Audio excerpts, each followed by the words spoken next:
Bonjour à tous et à toutes et bienvenue sur Encore un pas, le podcast holistique qui cultive la sérénité alimentaire. Je suis Alizée Perrin, sophrologue certifiée et psychonutritionniste et je vous aide à vous réconcilier avec la nourriture et votre corps. Et bienvenue dans ce 3e épisode de mon podcast. Aujourd'hui on va parler de la nourriture émotionnelle et puis particulièrement donc des idées reçues sur ce terme. Je vais également essayer de vous donner quelques petites astuces pour commencer à en sortir, parce que c'est un cercle vicieux qui peut faire beaucoup de mal. Avant toute chose, je tiens à préciser que le terme de nourriture émotionnelle m'irrite un peu. Pourquoi ? Parce que pour moi, la nourriture, on la qualifie souvent avec tout un tas d'adjectifs, nourriture émotionnelle, nourriture saine, nourriture malsaine, etc., etc. Et au bout d'un moment, on en oublie qu'à la base, c'est juste de la nourriture. Et c'est ça qui me dérange le plus, c'est qu'on donne ces adjectifs-là à la nourriture, et ça va même jusqu'à donner une valeur morale à la nourriture, et c'est, je pense, ça aussi qui contribue au mal-être vis-à-vis de l'alimentation en général. On se complique beaucoup trop la vie. Mais effectivement, il y a une forme d'envie de manger qui peut être émotionnelle, et je vais définir clairement ça pour vous avant de rentrer dans les détails. Donc l'envie de manger émotionnelle, c'est tout simplement un moment où vous avez une émotion compliquée à gérer, une émotion dont vous avez parfois pas forcément conscience, en tout cas une émotion qui est perçue comme négative, comme pas gérable, comme difficile à accueillir, et du coup vous allez la gérer avec la nourriture, avec une prise alimentaire qui va vous permettre de vous réconforter.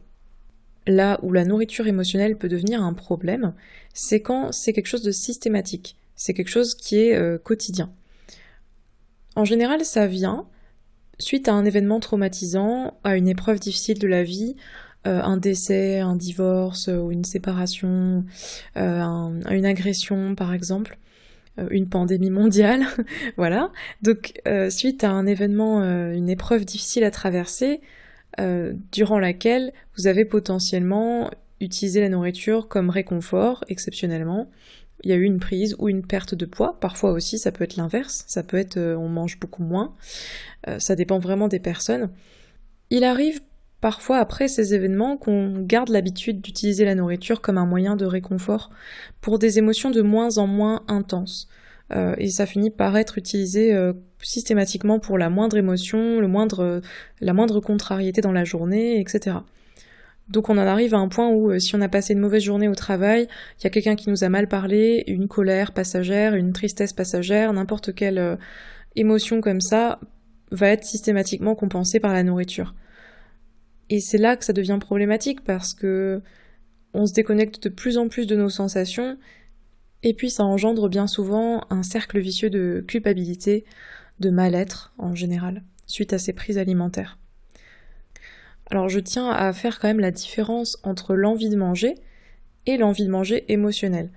C'est pas parce que vous avez envie de manger sans avoir spécialement faim que c'est forcément une envie de manger émotionnelle. L'envie de manger, elle fait partie de notre équilibre, c'est-à-dire que le plaisir fait partie de notre équilibre. Quand on commence à s'intéresser de plus près à l'alimentation intuitive, on a tendance à penser que il faut manger quand on a faim et s'arrêter de manger quand on arrive à satiété. Or, c'est beaucoup plus complexe que ça et je pense que si c'était aussi simple que ça, il n'y aurait pas autant de problématiques avec la nourriture. Il faut concilier en fait non seulement la faim mais aussi les envies de manger liées à différents facteurs. Ça peut être social, culturel, ça peut être nutritionnel. Ça peut être par pure recherche de plaisir gustatif, donc il y a plein de raisons pour lesquelles vous pouvez avoir envie de manger, il y a plein de raisons qui vous poussent à manger, et la société malheureusement a tendance à nous dire que ces raisons ne sont pas valables, et donc on a tendance à culpabiliser souvent, ce qui génère des comportements négatifs envers la nourriture. Donc il faut le dire et le répéter, je crois, l'envie de manger est tout à fait saine, et d'ailleurs, elle est même... Et il n'y a aucune raison de s'en vouloir parce qu'on s'est resservi, parce qu'on a pris un goûter par gourmandise, parce qu'on a mangé plus que la veille. Les besoins, ils varient chaque jour. Voilà, on a des besoins différents chaque jour. On a tous des corps différents. Et à partir du moment où vous faites ça en respectant vos besoins et que Voilà, c'est un équilibre, un tout, et que ça vous apporte du plaisir et de la satisfaction, alors il n'y a pas de raison. L'envie de manger émotionnelle, c'est plutôt quelque chose de compulsif, un doudou, un réconfort. C'est un schéma qui se répète dans le temps. C'est une sorte de rituel qui va vous soulager sur le moment à court terme et qui ensuite va probablement générer de la honte, de la culpabilité. Du coup, je pense que ça répond un peu à la question qui est souvent posée. Est-ce qu'on peut être mangeur ou mangeuse intuitif ou intuitive et avoir des envies de manger émotionnelles? En gros, est-ce qu'on peut manger émotionnellement quand on accède à l'alimentation intuitive? Normalement, la réponse est plutôt non. Quand vous apprenez ou vous réapprenez plutôt à manger intuitivement, vous êtes censé diminuer ces prises alimentaires émotionnelles. L'alimentation émotionnelle, ça fait pas partie d'une façon de manger fluide et naturelle. Ça doit rester, comme je l'expliquais juste auparavant, quelque chose d'exceptionnel qui arrive éventuellement si vous subissez une épreuve compliquée dans la vie. Ça peut éventuellement s'en ressentir sur votre façon de manger et éventuellement du coup après sur votre poids. Mais voilà, vous n'êtes pas censé tous les jours manger émotionnellement quand vous êtes mangeur intuitif, parce que justement, la thérapie de l'alimentation intuitive vous permet d'apprendre à gérer vos émotions autrement qu'avec la nourriture. Et c'est pour ça aujourd'hui que le business autour de l'alimentation émotionnelle, les kilos émotionnels comme on les appelle, ce business fleurissant, il est assez dangereux, je trouve. Il faut prendre tous ces coachings, etc. avec des pincettes, parce qu'on vous propose beaucoup des trucs du type je vous aide à vous libérer de votre nourriture émotionnelle, de vos kilos émotionnels, je vous aide à éliminer la nourriture émotionnelle carrément. Le souci, c'est qu'il ne faut pas se limiter à ça. Quand on souhaite apaiser son alimentation, il y a tout un tas d'axes de travail à aborder qui se complètent les uns les autres. Et si on ne se focalise que sur les envies de manger émotionnelles, je pense que c'est pas une solution complète et adaptée. Donc faire attention avec ce type d'accompagnement. Il n'y a pas que du bon, il n'y a pas que du mauvais non plus, hein. Mais il faut toujours bien se renseigner pour être sûr que ce soit l'accompagnement qui vous convienne. J'ai envie dans cet épisode de vous donner quelques clés pour commencer à vous détacher de la nourriture émotionnelle, à essayer de mieux vous comprendre, tout simplement en vous observant un peu mieux. Vous pouvez déjà commencer dans un premier temps à apprendre à identifier quelles sont les émotions, les événements déclencheurs de ces fameuses envies de manger. Quels ressentis vous poussent à vous réfugier dans la nourriture. Ça peut être l'ennui, la solitude, ça peut être la peur d'échouer sur un projet professionnel ou si vous êtes étudiant ou étudiante sur un rendu d'un rapport, d'un mémoire, d'un projet, peu importe. Ça arrive souvent. Ça peut être aussi le stress en général, la tristesse, la colère, bref, essayez d'identifier l'émotion qui revient le plus souvent. Donc pour ça, le mieux c'est de tenir un petit journal. Il n'y a pas d'autre, je vois pas quel autre outil miraculeux je peux vous recommander. Le journaling, c'est quelque chose qui marche très bien dans ces cas-là. Avec l'écriture, justement, vous allez pouvoir identifier les choses qui reviennent le plus souvent, les schémas, les répétitions. Et c'est là que vous allez comprendre des trucs que vous n'auriez pas forcément vus si vous n'aviez pas écrit. Parce qu'à l'écrit, on note des détails qu'on oublie rapidement si on ne les relit pas quelque part écrit noir sur blanc. C'est quand même pas pareil que dans nos souvenirs. On a tendance à vite oublier. Un deuxième conseil que j'ai envie de vous donner, c'est de ne pas chercher à lutter contre ces envies. Parce que plus vous allez leur résister et plus ça va maintenir ce cercle vicieux. Donc, ça peut paraître un peu effrayant d'entendre ça, mais je vous conseille vraiment d'accueillir l'envie de manger émotionnelle quand elle est là et de ne pas chercher à résister. Je vous conseille de prendre l'aliment qui vous fait envie et de le déguster à ce moment-là et d'essayer de vous observer comme de l'extérieur, comme si vous viviez une sorte d'expérience dont vous êtes le propre cobaye. Donc au final, c'est vraiment arrêter de diaboliser ça. Et je pense que c'est aussi se détacher du coup de ces discours dont je parlais un peu, du style je vous libère de la nourriture émotionnelle. Oui, d'accord, c'est sûr qu'on peut se sentir un peu emprisonné par ce type de prise alimentaire, mais il faut arrêter de diaboliser ça, et je pense que plus on est dans l'accueil et moins on souffre de ça. C'est pour ça que toutes les techniques de pleine conscience, la sophrologie, en général, c'est assez efficace dans ces cas-là, parce que ça aide vraiment à la gestion des émotions. Et d'ailleurs, la gestion des émotions, qu'est-ce que ça veut dire ? C'est apprendre à accueillir, à laisser les émotions traverser. En termes de gestion des émotions, vous pouvez écouter le podcast d'Emily Gage, La Sophro pour mieux vivre, qui parle beaucoup plus de la partie émotion, justement. Et ça peut peut-être vous intéresser, donc je vous conseille d'aller voir son podcast. Il est aussi sur Spotify et les autres plateformes d'écoute principales.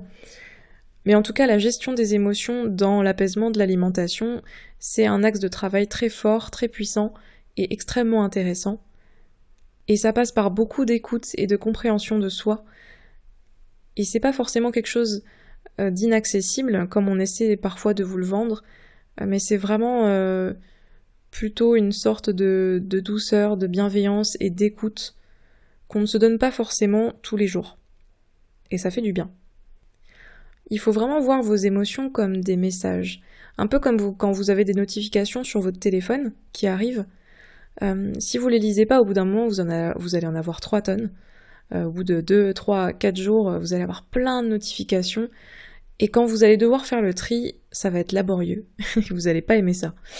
Alors que si vous lisez vos messages et que vous les triez un par un, au fur et à mesure qu'ils arrivent, et que vous assimilez les informations en temps réel, alors c'est beaucoup plus simple, beaucoup plus fluide, et vous n'avez pas tout ce travail laborieux à faire à la fin si vous laissez traîner les choses, si vous laissez les émotions ou les messages s'accumuler. Un dernier petit truc aussi dont on parle pas beaucoup, c'est l'après. L'après, je parle de l'après-crise, l'après-compulsion émotionnelle, appelez-la comme vous voulez, prise alimentaire émotionnelle, peu importe. Qu'est-ce qu'on fait après ? Parce que oui, ça va encore vous arriver, même quand vous êtes dans une thérapie ou vous cherchez à guérir votre rapport à l'alimentation, c'est normal que ça arrive encore fréquemment, même si ça s'espace de plus en plus. Bref, mon conseil, c'est de penser à l'après, de vous demander qu'est-ce que je vais faire juste après cette prise alimentaire, et dans les heures qui viennent, comment va se passer mon prochain repas ? Comment je vais pouvoir l'adapter ? Parce qu'au final, c'est ça l'angoisse aussi, c'est de se dire mais avec ce que je viens de manger là, oh là là, ce soir ça va pas le faire, sur ma journée je vais trop manger, c'est la peur en fait de dépasser nos besoins. Mais je pense que là il faut s'auto-rassurer, il faut encore une fois se parler avec douceur, avec bienveillance, se dire c'est pas grave, parlez comme si vous parliez à une amie ou à un enfant qui vous exprimait cette détresse-là. Dites-vous, c'est pas grave, vous allez, je vais adapter le prochain repas, je vais peut-être, manger moins, je vais m'écouter davantage. Essayez vraiment de vous auto-rassurer dans ce moment-là. C'est une forme d'autocompassion en fait. C'est marrant d'ailleurs tous ces trucs-là de l'autocompassion, l'enfant intérieur. En général, la gestion des émotions, c'est quelque chose qui je trouve est beaucoup plus accessible dans notre génération. C'est-à-dire que les générations d'avant, j'ai l'impression que c'était quelque chose de beaucoup moins bien géré. C'était des sujets plus tabous. Et donc là, notre génération à nous, on a tendance à s'ouvrir davantage à ce genre de pratiques et de discours et d'expériences, un peu de dialogue intérieur. C'est pour ça que la sophrologie est en plein essor et je trouve ça formidable. Et donc c'est des outils dont il faut absolument se servir et qu'il faut exploiter à fond quand on a envie d'accéder à une alimentation plus fluide, plus naturelle. Une dernière petite question qui revient souvent, c'est finalement pourquoi est-ce qu'on peut pas se fier uniquement à la faim et à la satiété ? J'en parlais tout à l'heure, que c'est une erreur courante quand on commence à s'intéresser à l'alimentation intuitive. On se dit je vais manger que quand j'aurai faim et puis j'arrêterai quand je me sentirai pleine. Le problème de ça, c'est qu'on prend pas en compte toute la dimension culturelle, sociale, nutritionnelle de la nourriture, la dimension aussi plaisir gustatif. Bref, la nourriture, c'est pas qu'un remplissage. Et pourtant, c'est malheureusement la vision que beaucoup de personnes ont de l'alimentation aujourd'hui. C'est une fonction c'est un remplissage, c'est quelque chose qui sert soit à maigrir, soit à grossir, ou éventuellement à se remplir, à se combler d'un vide, d'un manque, à se remplir quand ça va pas émotionnellement.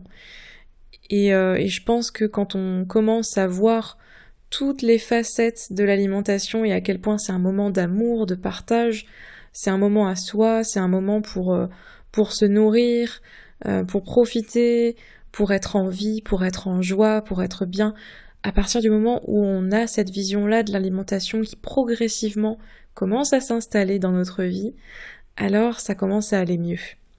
Voilà, essayez de vous dire que quand vous mangez, c'est pas qu'un remplissage, c'est aussi un dialogue intérieur au final. C'est se demander qu'est-ce qui va me faire plaisir aujourd'hui, qu'est-ce que mon corps me demande, quel est l'aliment, le nutriment dont mon corps a besoin en ce moment, selon le contexte de ma journée bien sûr, et puis les personnes avec qui je suis. C'est une des clés en tout cas pour que les repas se passent de manière plus sereine, plus posée et sans stress, sans compensation et calcul à l'infini. Et c'est sur ces mots que je vais clôturer ce sujet aujourd'hui. Et je vous propose, avant de quitter l'écoute de ce podcast, avant de terminer cet épisode, quelques affirmations positives à vous répéter, soit à voix haute, soit dans votre tête. C'est parti. Je m'aime et je mérite d'être aimée.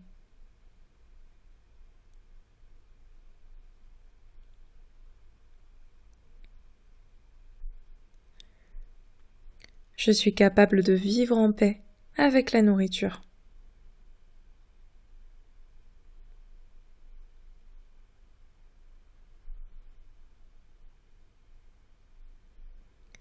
Je m'accorde de l'écoute et de la bienveillance chaque jour.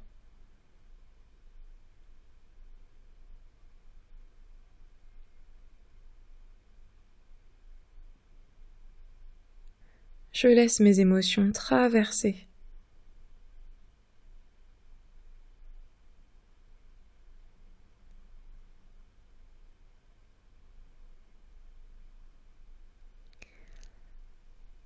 Et voilà, c'est la fin de cet épisode. Merci de l'avoir suivi. On va se quitter donc sur ces douces phrases, sur ces doux mots. J'espère que cet épisode vous aura plu. N'hésitez pas à le partager autour de vous, à mettre 5 étoiles si vous êtes sur Apple Podcasts. Et évidemment, n'hésitez pas à m'envoyer des messages sur les réseaux sociaux. Je suis toujours ravie de discuter avec vous, d'avoir vos avis. Je vous souhaite à tous et à toutes une très belle journée et je vous dis à très bientôt.